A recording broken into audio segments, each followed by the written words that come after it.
Someday, I'm going to live in your house up on the hill, and when your skinhead neighbor goes missing, I'll record another episode of Columbia House Party. Jake, what's up, man? Not much. How you doing? Good. A little tough intro to not go a line further and admit on the pod that we're committing murder. I mean, it wouldn't be entirely off-brand, I suppose. Look, a song about killing a Nazi and burying him in the garden. Let's just put it out there right away. Killing may be bad, but if you want to punch one, by all means, we are a pro-Nazi punching podcast. Yeah, I would phrase that differently because depending on where the hyphen and the emphasis is, That's you may true. have just said we're a pro-Nazi podcast who punches. We are a pro-punching of the Nazis podcast. Little grammar lesson off the top, guys. This is why you're the writer and I'm not. Yes, and the fact that we are off the rails 1 minute in is why we have a guest today to keep us on track and hopefully rise the tide of the entire podcast. Jake, what's up, man? How are you? I'm good. I just ate a burger, so I'm feeling energized and ready to sit down for an hour after eating a burger. Yeah, I was going to say I can't wait for 20 minutes into the podcast when that energy turns into lethargy and you've got the food sweats and well, that's why we have a guest to pick me up and I don't have to. Yes, the antacid of the podcast, as it were. Did you make the burger or did you order in? I know I made it. Well, I mean, like I didn't like make the patty, but I made I cooked it. That's good. Do you guys have a balcony for like a little grill? We have a balcony, but we can't put a grill on it, which is a bummer. But oh well. The barbecue in my little tiny front yard is probably the best part about this place. Yeah, I like a lot of things about where we live. Not having a grill is one of the few that I don't, but that's okay. You know, you've got a nice place with lots of plants and natural light. And yeah. We can't have all things renting in true. Toronto, as it turns out. That's true. As it turns out. All right. Today, we're doing our first somewhat instant analysis, taking a look at the sophomore album from someone who has quickly become one of my favorite artists with my number 2 album of the last decade. It's an album that, while a favorite of mine, also requires us to tag in one of our favorite guests. Today, we're talking about Phoebe Bridgers and Punisher with Sarah MacDonald.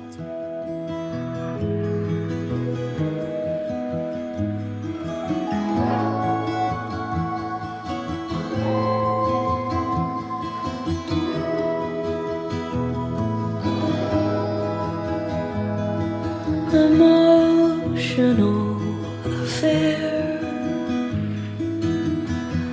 overly sincere, smoking in the car, windows up, crocodile tears, run the tap till it's clear, drift off on the floor, I drag you to the shore, sweating through the sheets, you're gonna drown in your sleep, for sure.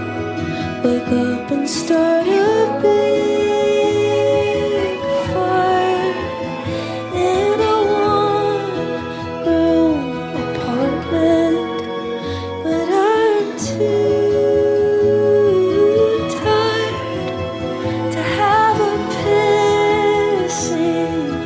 contest, all the bad dreams that we had, show me yours.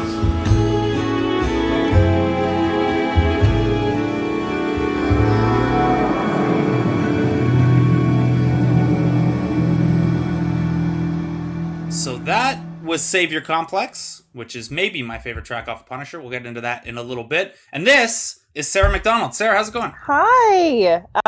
So a few places to start. Let's start with the antacid of this podcast. I mean, I'm well, but like you think I was going to just rest and not talk about that? Yeah. Just, I hope you're like dressed in all pink right today too. I'm wearing an Angel Olsen sweatshirt, so excellent. Absolutely not. Oh, so it's like very, it's very the cool antacid. It's like the Life brand antacid.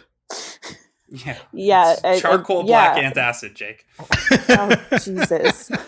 What a start. Sarah, sorry for making you do this. We'll talk to you another time. I'm assuming you're going to hang up. First, we have to let everyone know, if you're new to the podcast or you forget or you just want a refresher, Sarah MacDonald is not only a friend of ours, she's better at this podcast than us, as the Discord is often letting us know after the Sarah episodes, and you can probably strap in for Sarah to roast us a lot during this episode. More importantly, though, Sarah's also a freelance music and culture writer, and one of my absolute favorites. She's had bylines pretty much everywhere: CBC Now, Vice Noisy, National Post, and more.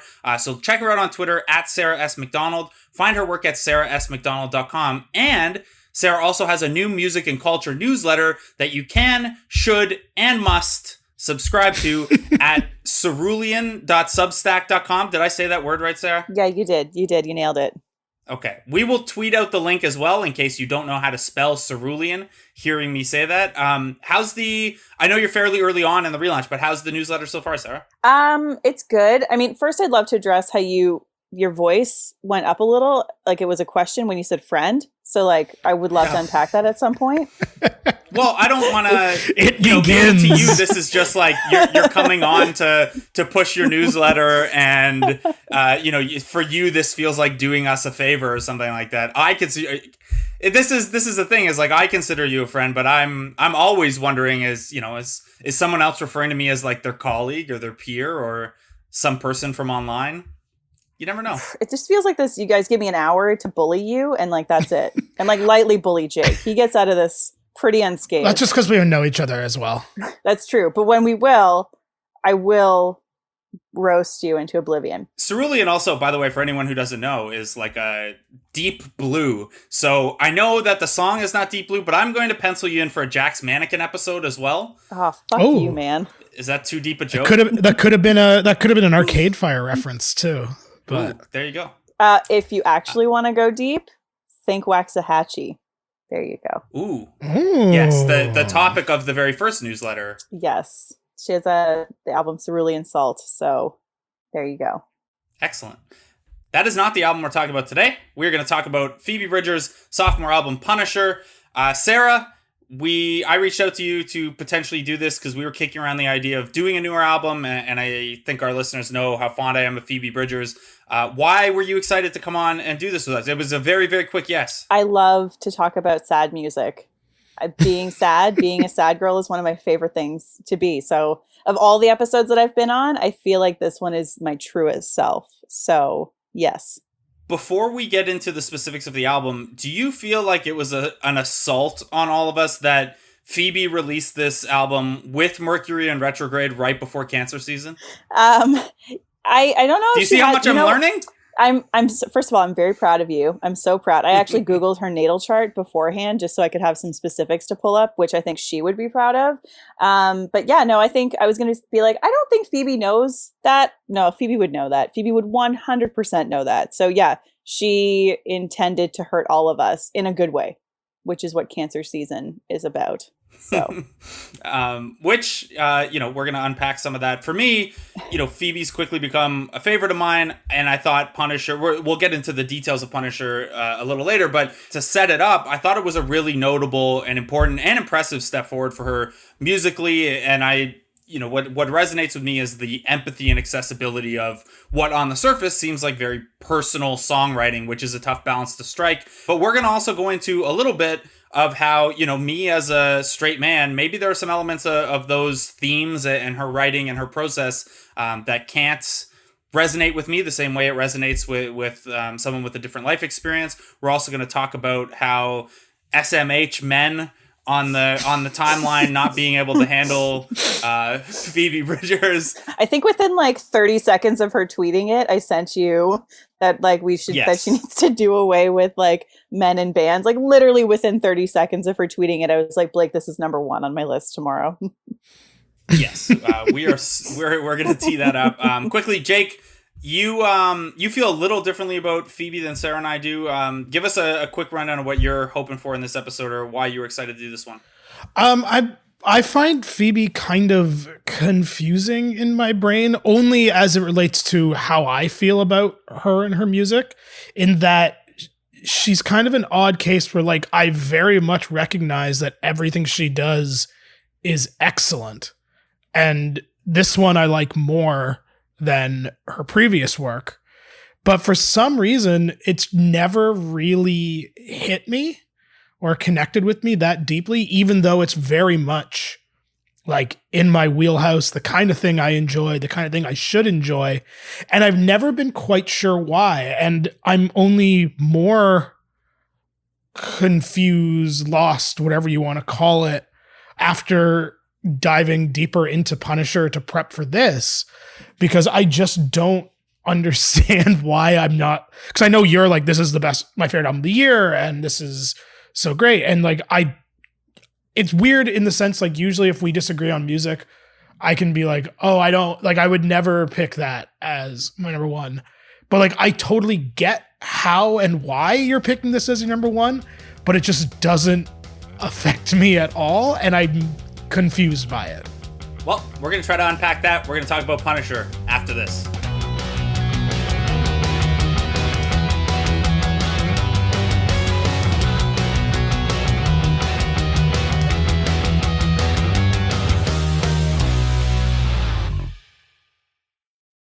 There are like so many things I want to hit on in this podcast, so we're going to breeze very, very, very quickly through the Phoebe Bridgers backstory to get to about 2016. We're not going to give you much. She was born and raised in California, graduated from LA County High School for the Arts. A lot of her interview clips and what she shared about her life suggest a bit of a music geek, and her Instagram and throwback posts certainly suggest either a goth background or someone who at least really loves Halloween.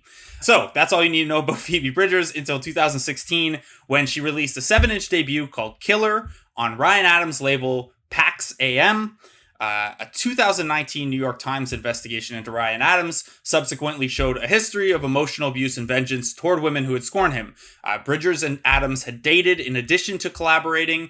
Sarah, I know this is part of Phoebe's kind of, I guess, origin story that you wanted to talk about more here, including things like Ryan Adams pressuring publications to take things that women in the industry have said down about him. And I think this tees us up well to kind of get into a pre-Punisher discussion of the gender dynamics of Phoebe's music. But first, I'll open it to you for the Ryan Adams discussion in particular.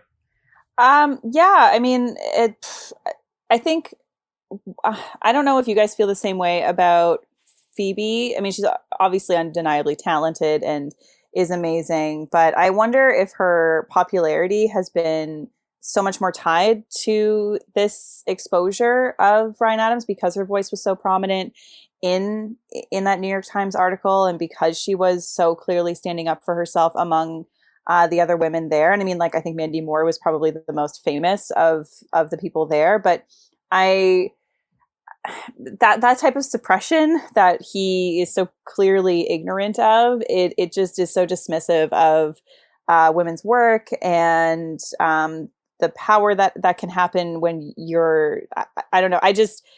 There are parts of Phoebe's work, especially when it's a Stranger in the Alps, that I can so cellularly feel, having been in similar situations as a woman where there are men telling me either I'm amazing or this, and that, but also like trying to control everything and control that narrative and be on top of it all. And it's, I don't know. I when I think of Phoebe and Ryan, I really want to not think of Phoebe connected to Ryan Adams, if that makes sense. I don't know if you guys feel the same way, but I don't know if that they're undeniably tied together and how that narrative is going to follow her for the rest of her career.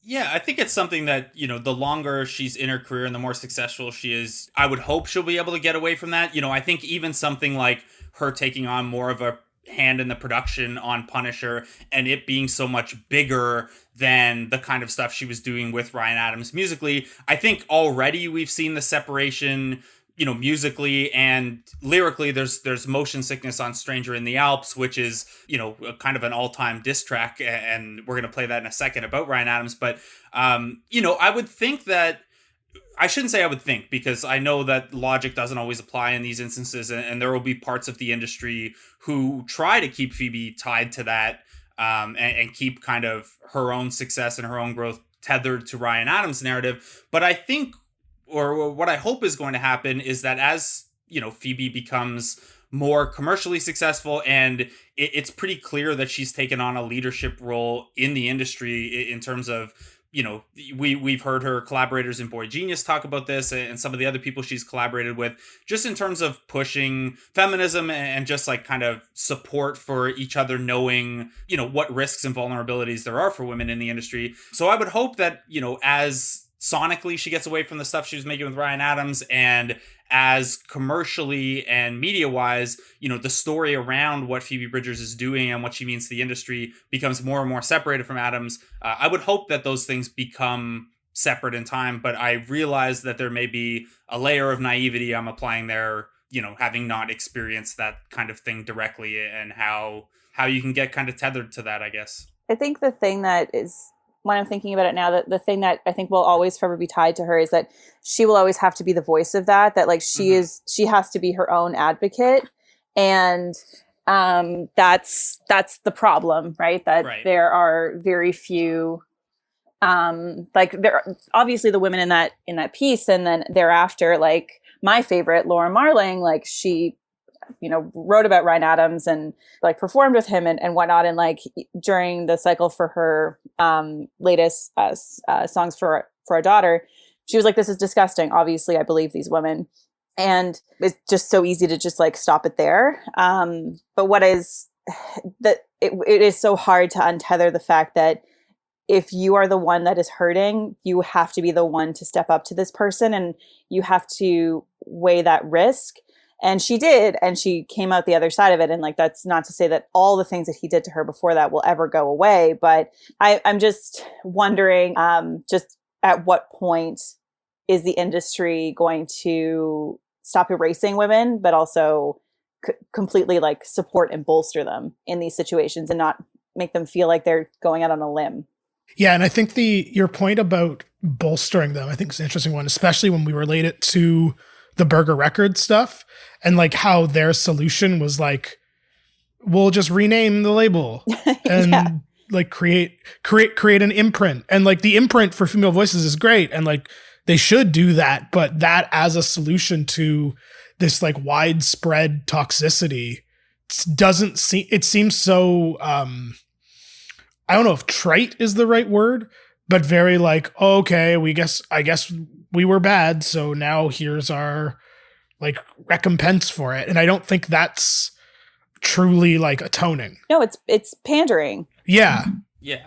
And it's something too that obviously this isn't unique to the music industry. You know, I'm in the sports media industry, and you see stuff like this come up. You know, there's a level of not only are you, you know, being preyed on or being a victim in the process, there's then this burden thrust on you. And I'm sure like more sensitive people don't make someone feel like they have to speak up or they have to lead that, you know, whatever movement it is. But there is a, you know, a level of pressure there, at least once you decide to come out and talk about that, maybe that follows you. And maybe, you know, I'm sure at this stage, from all the interviews and sound clips, it sounds like Phoebe's fine playing that kind of leadership role. But yeah, if you look 5-7 years down the line and it's still the same kind of interview questions and she's still having to carry that same kind of weight, I would imagine that would get fairly frustrating. Yeah, I was reading when I was doing research for this, like I read a recent article about how she wants to sort of be an example of like, she wants to be the performer that she wants to see in the industry. And I think like that's going to come with that responsibility of having to talk about an abuser and a toxic person like Ryan Adams. But I think if she does, I think it more honestly and urgently discusses the erasure that like there are so many other women who have not had that opportunity to do so. And that's obviously a lot of pressure to put on her to be like, you can speak for all the people who can't. And I don't think that that's her goal, but I think that the more that, she is honest in her work and takes a handle of like, I can be the one who's more in production, as so many women in this industry are, and be the one to say like, this is bullshit, which is also one of the best things about her, is that she kind of calls it as she sees it and in real time. And she can help fill maybe that crater that exists of, you know, women's voices that don't get to speak.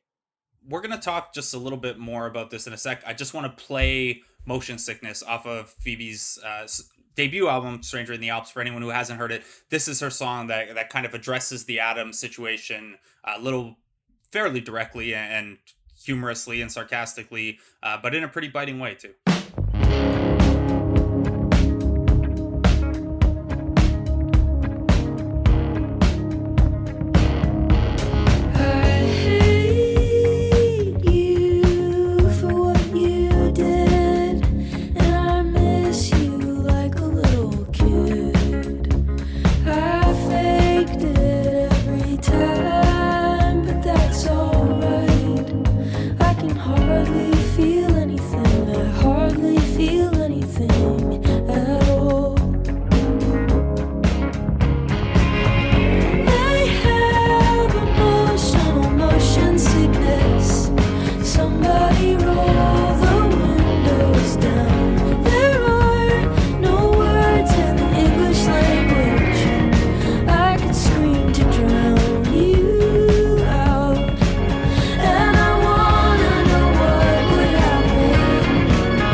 I wanted to ask you about, Sarah, and maybe this fits a little better in the actual album discussion, but we'll just bring it up here. We joked off the top about, Phoebe tweeting, society has progressed past the need for dudes in bands.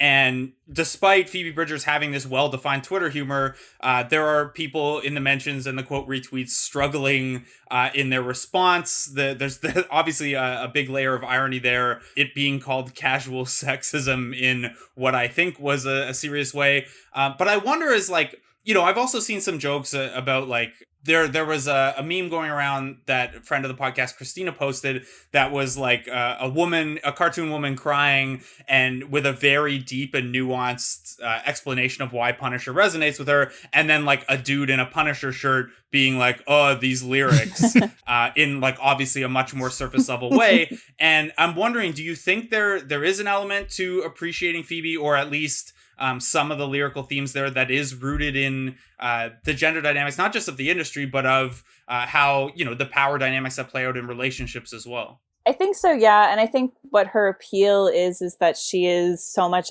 she speaks so much for this moment and for the moment and of the moment that in my newsletter, I wrote that you can meme away the sadness, or you can at least deflect it. And I think you can do this here. And she kind of includes a little bit of that in her lyrics, but it's so soft and delicate. And I hesitate to use that towards women because I think delicate can sometimes be misconstrued as she's fragile or something. But that softness is so admirable.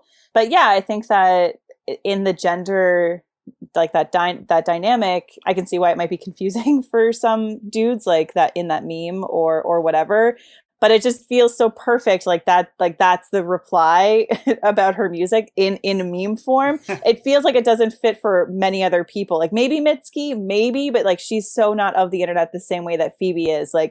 I feel like she was born from all of our insane memeable thoughts, and it's just a collection of those images, not to flatten her or anything, but I think that's her superpower as a performer. Yeah, the Millennial Falcon, as she was on Twitter for a really long time. Oh, fuck yeah.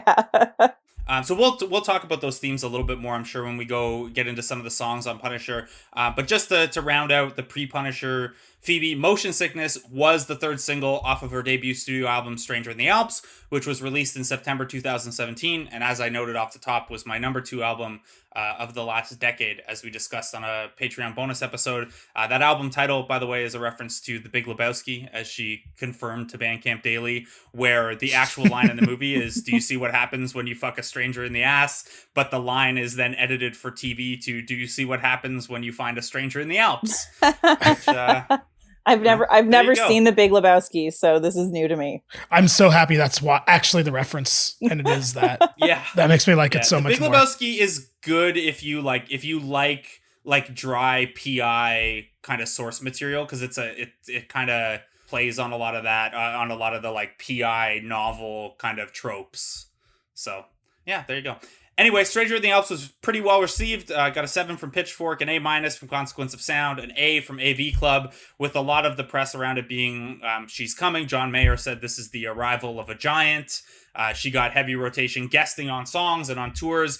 She had 2 side projects between albums, which we're going to talk about at the end, where we normally talk about kind of what's happened since the album, because nothing's happened since the album yet. But those side projects are Better Oblivion Community Center with Connor Burst and Boy Genius with Julian Baker and Lucy Dacus. So the expectations were quite high heading into Phoebe's sophomore album, Punisher. Phoebe told Office Magazine on whether those side projects helped ease the pressure on the sophomore album. She said, hopefully, yes, that's part of it. But I also feel this pressure because I've been so busy that now all I have to do is isolate and write and make sure that what I put out is good. So it's kind of terrifying because I'm not used to not doing anything. Now it's really time. I have all kinds of fears about it that I hope I can get over. Putting something out that people don't like as much as those 2 projects or whatever, or being stressed and writing something shitty. I feel like I struggle with wanting something out more than I want to make something. I think a lot of musicians do. And Sarah, before we get into the specifics of the album, I know that this kind of the sophomore album narrative was something that you found really interesting in the lead up to Punisher and in how you've digested it since. Yeah, I think this is the record that she'll be remembered for more than anything. I think this is the one that sort of solidifies her status as like a certifiable like performer in a way that I don't think some other musicians have kind of reached. I think it took I'm talking about like new ones, like Mitski, for example. And I don't mean to keep comparing, but that's a more relevant example. But like it took Be the Cowboy for her to kind of get to the position that she's in, and like having a tour with Lorde. And Phoebe was supposed to go on tour with the 1975, which I, for the life of me, will never get. And I do not like them, but welcome. Anyway, sophomore albums, always a curse. But yeah, no, I think on this record, you really hear the benefit of having done those side projects with Lucy and Julian and then Connor, and having all the connections that she has in the industry. And it has made, I think, for far sooner than other artists of like in her kind of category and caliber, kind of like definitely like catapulted her up into a level of visibility. But it is also not just because she's a personality, but because the work is there, the value is there. Like there's something that you can kind of sink your teeth into. And I don't think that, not a lot of artists get that. I don't know if the sophomore slump is something that people pay attention to anymore, or if it's just me and I'm continuously thinking about all of the slander against Room on Fire. So I'm going to use that opportunity to slide in the clip here of the final song on the album. And I want to talk about the album structuring a little later on, but when you talk about how much Phoebe grew and how much bigger this album is than Stranger in the Alps, I think I Know the End is maybe the best example of that in the way the album builds to it.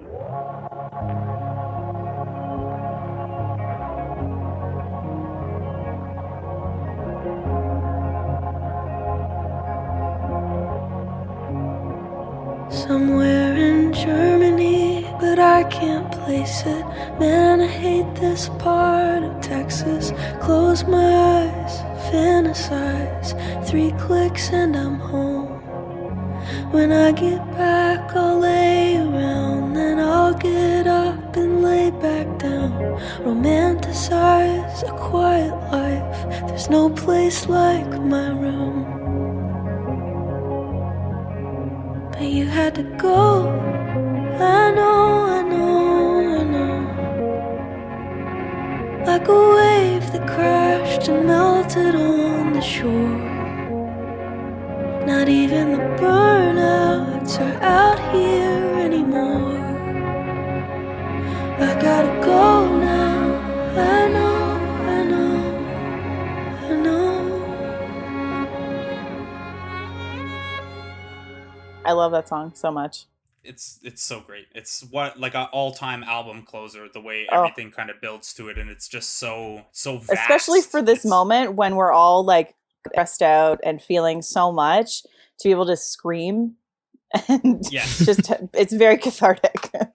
Yes. Me listening and not wanting to ruin Phoebe's vocals by singing the song, but then at the end I just get to do the Connor, So heading into the production of this album, Phoebe had been pretty open about wanting to be more experimental and, in her words, steal from as many places as possible. She had called her approach to instruments novice in a way that helps her not overthink things, and she stumbles into some things, which is cool. And I think, Sarah, to your earlier point, the number of people she's collaborated with really helps to kind of expand the sort of universe she's writing and performing within. This album has appearances from Conor Oberst, Morgan Nagler, Christian Lee Hudson, Marshall Vore, Julian Baker, Lucy Dacus, Jenny Lee Lindbergh, Jim Keltner, Tony Berg produces it, Nick Zinner's on it. So she does get to, whether consciously or through her collaborations, get to pull from all sorts of different places. And then it was recorded at Sound City in Van Nuys, which she referred to as a magical place. So you get a little bit more there too. We're going to dive into Punisher finally, 40 minutes into the podcast. After this.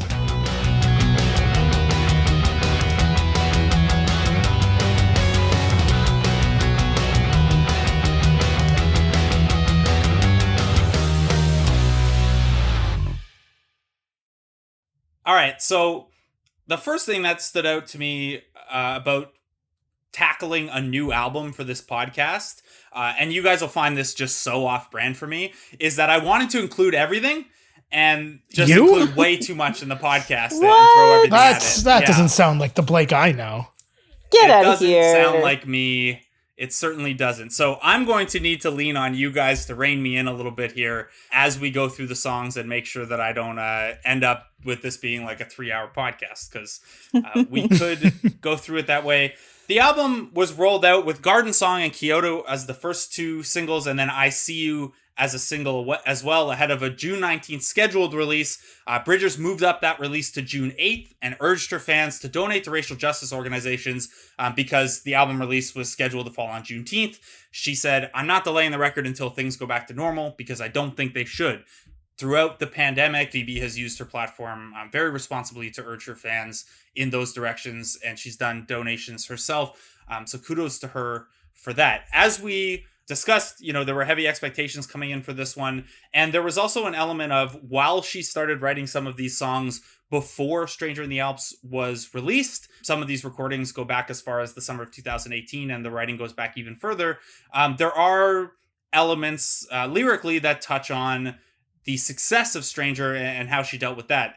She said, "Too much. It's a lot about disassociating and having everything you ever wanted happen to you. It's just a weird thing to complain about. So I feel like I internalize it, and then I write about what I internalize." So yeah, it's a lot about that. Obviously, that's a little bit of a complicated way to unpack her songs. But Sarah, when you listen to this album and you dive in, in terms of lyrical themes, I know it goes in a number of different directions, but what stands out to you most about Phoebe's songwriting on Punisher?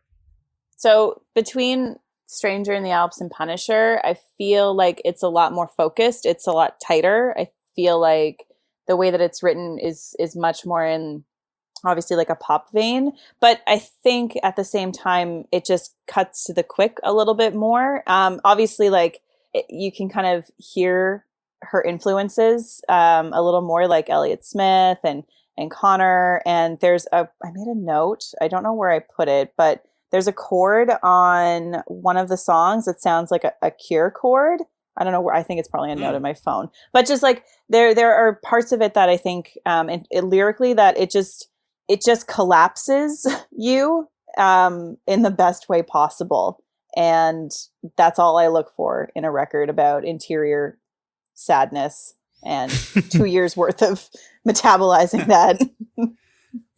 You mentioned too the Elliott Smith influence. She double tracks her vocals, which she says is a tribute to him directly. So not only a spiritual influence from Elliott Smith, also like a quite literal production technique from Elliott Smith.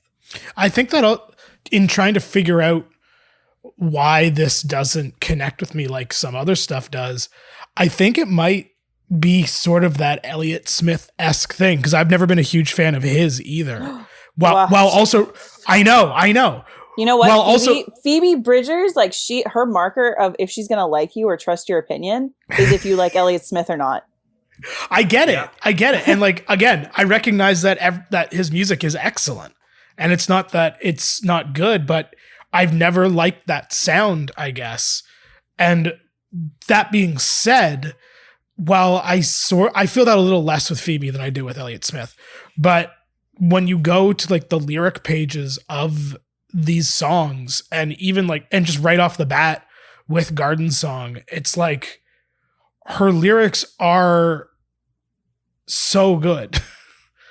And they really do have a way about them and a delivery about them and a cadence to them that I do think is a wholly unique thing in the industry right now, because her lyrics are deserving of that songwriting praise that they are getting. Because I think for me, who never really dug deep into her music until this week, that's what I will take from it. And that's what I think is so like powerful and interesting about her music. I want to expand on that in 1 second, but Sarah, I just want to confirm if we eventually get Phoebe on for an Elliott Smith episode, are you available to sub in for Jake as co-host that week? Yeah, totally. 100%. Yeah. He can just, thank you. I mean, hopefully we can all see each other and he can just like peer in while it's just the three of us just talking about Elliott. Yeah. Just tapping on the window. I mean, everyone wants Sarah to replace one of us anyway. Might as well just both of us. I feel like people love the idea of the podcast and want like a Sarah Lauren team up. Who wouldn't want a Sarah Lauren team up? To be honest, I can't wait for Lauren and I to have this podcast. Thanks so much for gifting it to us, guys. Yeah. All right. In terms of the songwriting, it's. I like that you guys have highlighted that because it's something, her process is something Phoebe's really open with, so we can learn a little bit from it. Sarah, you mentioned kind of how direct it is on Punisher relative to Stranger in the Alps. As Phoebe told Office Magazine, every time I've written my best music, it's because I went, what if I just didn't think about it and said what I actually think? Like, what if I stopped trying to veil something in poetry and just said what's happening? And every single fucking time, I'm like, you can't do that until I do it, and then it's done immediately. And I feel like, why do I have to go through that every single time I write music? But I do. So I think there's this element of like her trying to approach things poetically, but then when she just gets like more literal, she just like, I imagine her inner monologue is just so poetic as it is. Yeah. And when it's almost just like an element of like, just get out of your way and write. And, you know, that gets complicated in some spots on the album, but it also makes for some really, really interesting songs. And I think a good example of that is Chinese Satellite, where Phoebe tries to navigate kind of wishing she could make the religion jump and just not getting there. This is Chinese Satellite. I've been running around in circles, pretending to be myself. Why would somebody do this on purpose when they could do something else?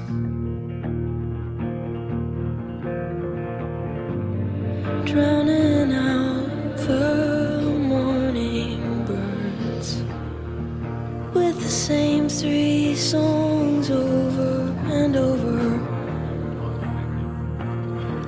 I wish I wrote it, but I didn't, so I learned the words. Hum along till the feeling's gone forever. Took a tour to see the stars, but they weren't out tonight. So I wished hard on a Chinese satellite, but that's impossible. I want to believe that if I go outside, I'll see a tractor beam coming to take me to where I'm from. I want to go home.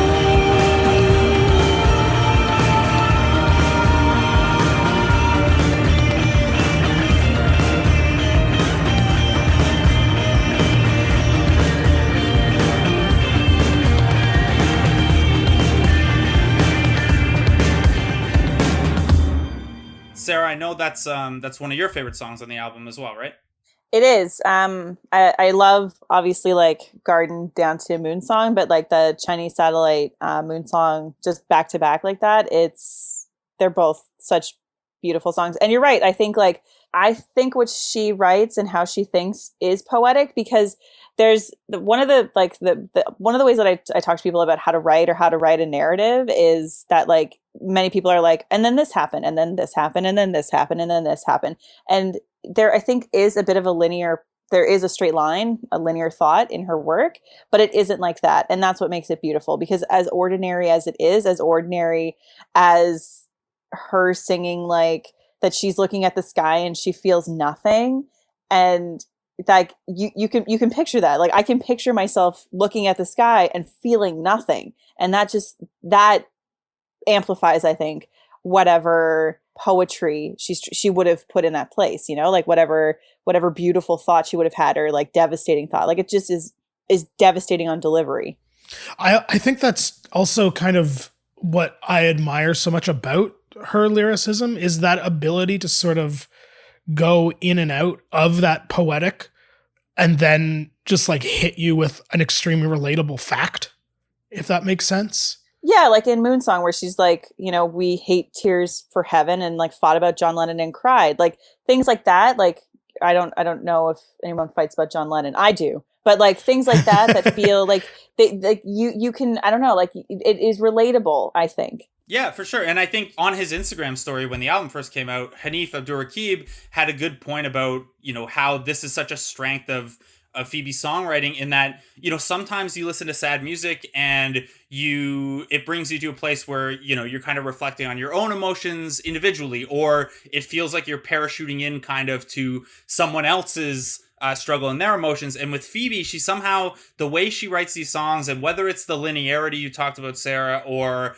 the way that she does kind of maybe almost lull you with literal lyrics before she hits you with the bigger punches. It's almost like she brings you along with her through it a little more delicately and like a little more meaningfully than some other writers who writes more sad songs do. And I'm obviously not saying this as well as Hanif did, because I don't write about these things or speak about these things as well as Hanif does. But there's another one people would love to be a co-host on this show. He's such a sweet person. I had dinner with him with Anne Donahue last year, and just like him and his partner are like just like the sweetest, smartest humans that you could. I lured them to a hotel bar because the Houston Rockets were staying there, and I was like, oh my God, maybe we'll see them again. And he went along with it, and just like it was very, very nice of him. That's amazing. I saw he was posting the other day in a Carly Rae Jepsen LA Kings jersey from when she performed at the All-Star game, the NHL All-Star game. And just like how anyway, this podcast turning into people we like better than us to host the podcast is I feel like we're staying in the lane of relatability and struggling through your own art, but I feel like it's maybe derailing us a little bit.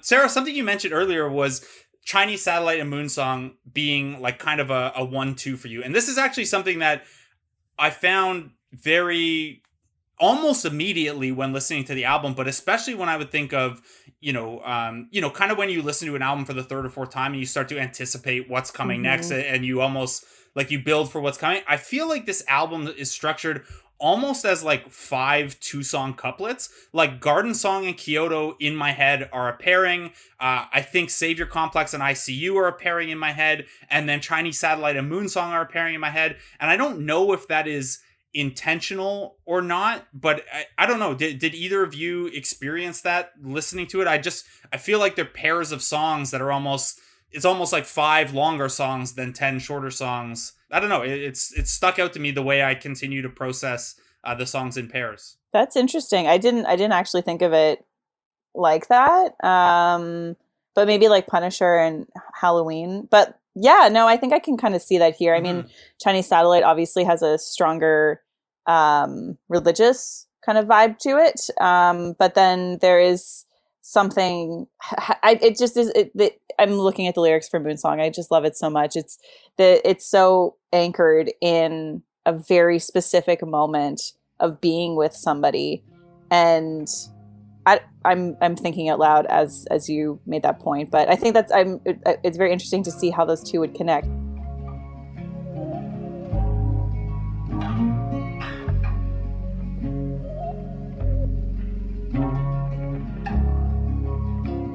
You asked to walk me home, but I had to carry you.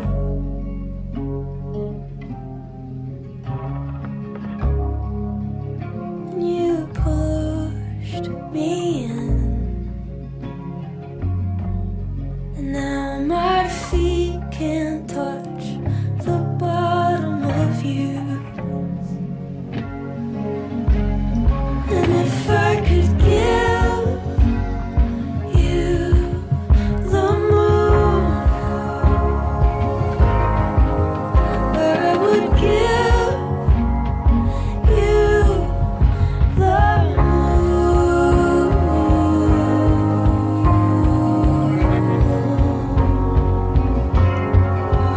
You are sick and you're married and you might be dying,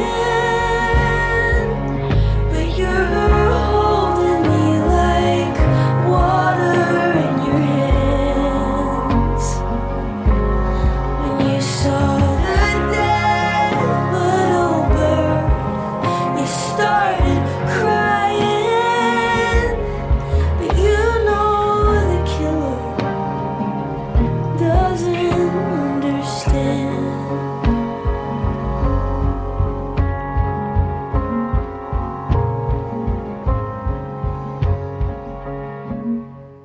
In terms of how those songs connect, I think it's more of like the sound and kind of the softness of those two songs. Obviously, thematically, they're not the same thing, but I think it might even be more of a where I see the other. Like I think Punisher and Halloween are together in my head. I think Garden Song and Kyoto are kind of tie together, not only as the singles, but like the more like pop sensible songs on the album. And then Savior Complex and I See You are together in my head. So maybe Chinese Satellite and Moonsong just kind of fill a 2-song space between other pairs, but I think also just, they're a little softer. Moonsong seems to be a song that a lot of people have really gravitated towards, including Lucy Dacus, who told Entertainment Weekly, Phoebe is willing to go darker than most people. There were a couple of times listening to Punisher where my jaw dropped, like, are you allowed to say that? Specifically referencing the line you mentioned earlier, Sarah, we hate tears in heaven, but it's sad that his baby died. I was like, girl! But it gets to the point of what she's saying. Christian Lee Hudson commented on it as well in talking about Moonsong, but I think this is kind of a great summation of Phoebe's songwriting talent in general. She said, Moonsong is my favorite from her new record. It's just a fucking amazing song. The week after we met, when she came over to my house and we wrote Halloween, before we started working on that, she played all of Moonsong and was like, I don't know if it's done yet. This is the only new song I have. But can you imagine the characters in the song? It's specific, and yet you can put yourself in it easily. Yeah. So I think, not to again say people do the job better than us, but Lucy and Christian seem to, hit the nail on the head there with Moonsong. It is. It like right from the first verse where she's talking about walking home with someone and like the line, and now my feet can't touch the bottom of you. Like I get chills every time I think of that. And it makes me feel like I'm a teenager again. I'm like walking in somewhere in downtown Kitchener with like this shithead. And it's just like, I'm trying to connect with this person.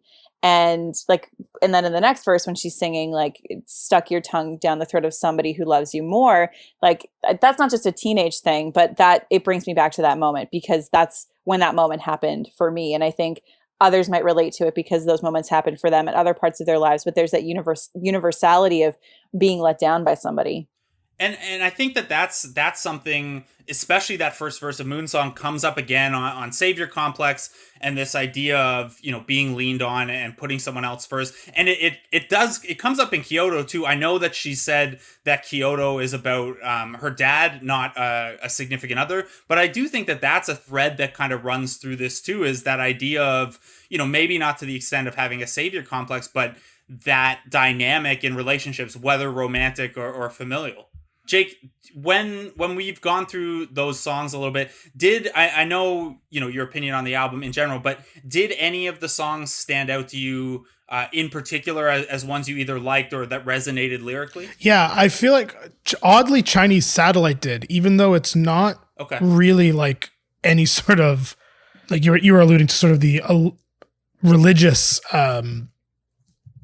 allusions, I guess, in that song. And it didn't, which is obviously not an experience I have, but I do think that idea of, you know, like being, it sort of has like a younger feeling to me, which that idea of sort of belief in recognizing that there's probably nothing out there that's like listening to you or answering your prayers, so to speak, but trying anyway. And I think that's such a universal feeling, especially maybe for people who aren't particularly religious, and just like the I want to believe in the chorus there, or I wish so hard on a Chinese Satellite, I want to believe, that to me does, like, that's just such a real like feeling. And I think what so much of this album reminds me, not musically, but lyrically, and sort of the way some of it makes me feel, reminds me so much of like my most cherished Mountain Goats records. And I think it's interesting you were saying how you take it in the songs in pairs, where I actually found the opposite, in that I very much took it as like in 10 individual short stories, which is how a lot of like John Darnielle's writing makes me feel as well. And they're just sort of like universal ideas and feelings, but in sort of 10 different perspectives, even though they are from her perspective. Like, I don't think she's writing in like allegorical characters or anything, but I do find that Chinese Satellite was the one that when I was listening so the first time, and for albums that like maybe aren't my favorite, a way that I sort of gauge it is, you know, the one when you're giving it a first listen and then you have to stop and go check to see what it's called. And for me, Chinese Satellite was that one. I think Kyoto is really interesting too, just because it's sort of, I think it hews closer to, I guess, my literal musical taste, which is not to say I only want like the fast boppy songs, but that one is like, oh, okay, that's a nice song. And I also think I Know the End is probably my favorite off the album, but that's more from a musical perspective than a lyrical one. Yeah, let's touch on I Know the End again. I know we talked about it earlier. I just have kind of a pair of quotes I want to wrap up the album here before we pivot out. Again, I'll go to Lucy Dacus in that Entertainment Weekly interview, and this is about the entire album, but I think is most evident on I Know the End. She said, Phoebe has become a great producer. She didn't really have as big a vocabulary for production. It wasn't as essential to her process, but I hope people give her credit for the creative decisions she made sonically. Phoebe, in that same Entertainment Weekly piece, said that I Know the End was the first song that she started working on for the album, as well as the last that she finished. And she said, it's just super fucking long, and it was challenging to write lyrics for it and have them be affected. I didn't want it to be corny. The more personal, intimate songs are easier for me. But I think it's, you know, that's gonna, obviously it's still a little too new to kind of historic perspective, but Sarah, to your point about how you think this is the album that she's going to be remembered for, I think that's going to have a strong case for one of the better album closers from this kind of generation of music, for sure. Yeah, it also, like, if we're thinking of like these songs like in couplets the way that you are, just like jumping on that conversation, the only song that I felt like definitely felt split was I Know the End. Like, it starts out differently than it ends, and it felt like two different tracks to me. And right as she's singing, like as it's starting to like swell again and build, we're just talking about like the slaughterhouse and where does that lyric go? Like driving out into the sun. Like right as soon as that verse starts, I'm like, oh shit. Like if they did a OC reboot, this would definitely be on there, like right there. I don't want them to, like I'm not advocating for a reboot at all. Let's just leave that in history. But that moment to me felt so cinematic. And I think that Phoebe's cinema, as I like to think of a lot of music, is very cinematic, is that ordinariness, is that that sense of like just walking down the street with your friends, shit talking and doing whatever. And you notice that the sky is like a candy color and like you want to capture that and the moon looks great or whatever. All these little things and they add up into this beautiful portrait. And it is the most apparent on this as she is doing something so interesting musically and really building and building and building towards something. Okay, I'm going to round us out of the album now just because we've kept Sarah longer than I told her we would. As of this recording... You're keeping me from a pizza that I'm about to make, so how dare you. Wow, I'm very sorry. Are we talking just like frozen, thrown in the oven, or are we doing a little from scratch action? It's a from scratch. It's a squash and pancetta pizza, and I can't take credit for that. I buy a lot of food boxes, so it's from one of the delivery services. But I'm still making it with my own hands. Yeah, that sounds wonderful. Okay, it was extremely well received. It got an 8.7 from Pitchfork, a perfect rating from NME, 4 out of 5 from Slate and Rolling Stone, an A- from AV Club and Consequences of Sound, and it has a 90 on Metacritic. Again, she couldn't tour, but she was supposed to open for the 1975 on a stadium tour, including a night that I was going to try to go see Phoebe open for the 1975 at Molson Amphitheater and then rush over to the Pup Show, but both of those got canceled.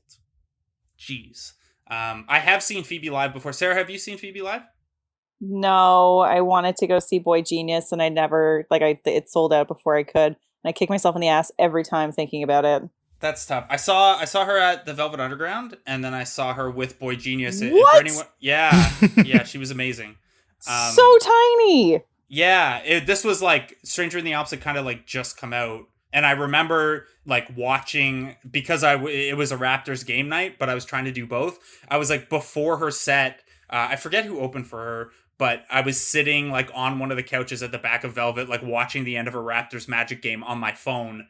And then the timing worked out very perfectly. So that was a nice night. All of your interests in one night. Yeah, it was perfect. And then I did see her with Boy Genius. So Boy Genius is Phoebe's side project with Julian Baker and Lucy Dacus. And they each did their own set and then did a set as Boy Genius, which was great. We mentioned earlier that Phoebe has had the Better Oblivion Community Center with Connor Burst. Boy Genius, that EP, a 6-song EP, was also excellent, including this song, which I know you really like, Sarah, Bite the Hand. I can't hear you, you're too far away. I can't see you, the light is in my face. I can't touch you, I wouldn't if I could. I can't love you how you want me to. I can't love you how you want me to. I can't love you how you want me to.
So that's actually a Lucy song off of Boy Genius, not with Phoebe and Julian backing, which I thought was just like such a cool concept for them all to basically bring one solo track and one collab track to the EP sessions. What were your impressions of Boy Genius, Sarah? Well, first of all, amazing band name. Yes. Just like off the top.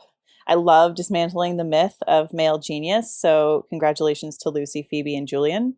But yeah, no, I felt like for six songs, it was really impactful. I mean, I think I wanted a full album, and maybe they'll give us a full album at some point, is my only hope. But yeah, I really, it felt like a nice, like the nice in between for all of their solo records, if that makes sense. I'm a big Lucy fan, so Boy Genius was sort of a really nice, a good way for me to sort of attempt to get more into the other two, because I think Lucy is amazing. Yeah, and Julian's great too. If they give us a full album, there are going to be like these online debates that the three of them don't care about whose songs are the best ones on the album. And it sounds like, you know, we talked about the gender dynamics at play with Phoebe in the industry. It sounds like Boy Genius has been pretty helpful in that regard, as well, the relationship that those women have, as well as Phoebe has referenced her relationship with Mitski, her relationship with Haley Dahl from Sloppy Jane, who she's tried to kind of like pass on some of that same help. And she said, it seems like there's a sense of community in a way that I had never felt, even in a mostly white boy LA music scene. Now that the world has opened up, it's actually not as dark and only these people get to the top. There are cool people everywhere who are supportive, you know? And again, another way she's passed that forward, she produced Christian Lee Hudson's record. She guests on Garden Song. So kind of, you know, it's creating kind of that supportive community within the industry. And I think Boy Genius, you know, is a great example of that. We are at the point in the podcast now where we have to rank our favorite songs for the album and pick one for the mixtape. Jake, I'm going to let you lead us off here. I know you said you kind of touched on it earlier, but why don't you give us your top three here, and then we could tell you why they're wrong. That's fair. Yeah, I think my top three are the ones that I mentioned: Chinese Satellite, Kyoto, and I Know the End. I also really like Halloween. I think it's a really interestingly put together track, and the instrumentation on it's really interesting. I'm just shocked it took us until Phoebe's fourth or fifth project, if we include EPs, to have a song called Halloween. She's spooky. Truly. She loves skeletons and ghosts. Sarah, what about you? I'll open it to you here, and we normally defer to the guests for choosing the song for the mixtape anyway that best represents the album or our discussion. But what are your favorite tracks? So, to detract a little bit, because I kind of threw you off there with Of picking course. Chinese Satellite as like one of my favorite songs, and it is. But my list would be Moon Song, Garden Song. Wait, oh my God, why do I not know this? Am I right? Yeah, Garden Song. There are two. There are two songs. Two songs. Okay. Moon Song, Garden Song, and I Know the End. Those are my top three, and all three of them deserve a spot on the mixtape. Even though I know we have to pick one. We do have to pick one. I would say that my top three in some order are probably I Know the End, Moon Song, and Savior Complex. I know Savior Complex is a less popular pick there. But so it sounds like we're going probably either Moon Song or I Know the End. Those are the ones that have come up most often. Do you have a preference there, Sarah? You know what? I'm going to be diplomatic, and I'm going to ask Jake to pick it. Because I don't feel right about that. You should. Well, then get uncomfortable, you can sit with Jake. that. Well, then I'm going to pick I Know the End, because I think it's And that's the correct answer. I think it's such an interesting, I don't always believe this, but I believe that sometimes artists who are sort of on the edge of like severely blowing up sometimes end their breakthrough records with hints of what's to come.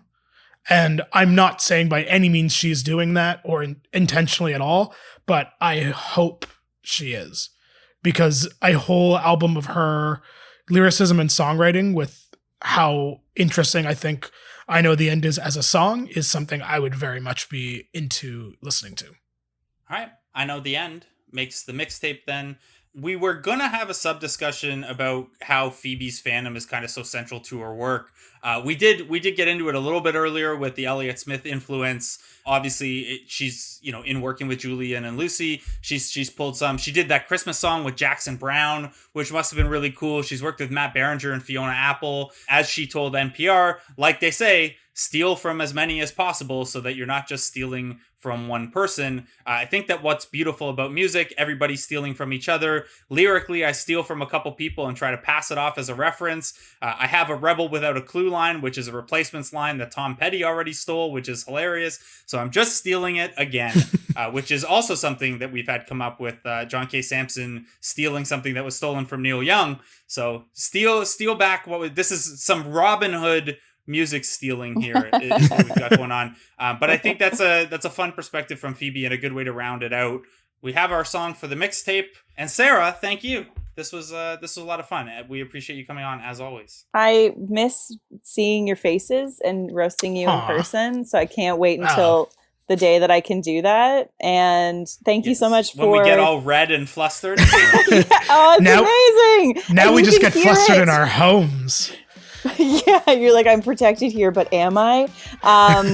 Yeah, no, thank you so much for having me on, as always, and to all of the people who roast Blake and Jake and try to bully them into having Lauren and I on all the time. Please continue to do so.